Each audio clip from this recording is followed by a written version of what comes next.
Hey everyone, welcome to Health Psych with Miss M. In a previous video, we looked at the idea of mindful acceptance, which is sort of like accepting reality for what it is and then making the choice to do something about it or make a change. And a similar concept in mindful living is the idea of non-striving.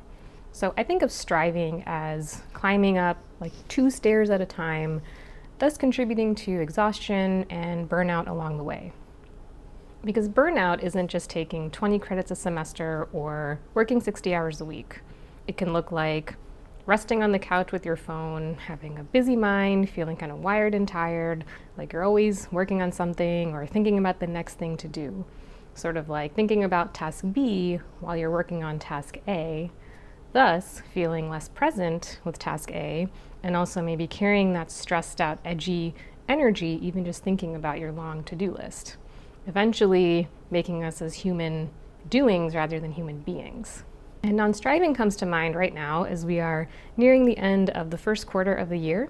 So last year around this time, I wrote a blog post about how it can be a tough time to work on our New Year's resolutions in the beginning of the year, especially if it's the dead of winter where you live. And that's where a little bit of self-compassion can be helpful. It's interesting that we might speak to friends or loved ones with a little more kindness than we even offer ourselves. And it might sound weird, but one technique is to speak to yourself in the second person. So saying things like, you did great, you did the best that you could, and you can bank this experience for later, especially connecting back to that growth mindset. The reason it can be helpful to speak to ourselves in the second person is because we naturally carry this sort of inner critic or inner judgmental kind of voice, especially in certain cultures. Because there's some sayings out there that if today you only have about 60% battery life, and you gave it your 60%, then you gave it 100%. I'm not really good at math, but that sounds about right. And maybe some self-compassion today will allow you to show up at 100% tomorrow.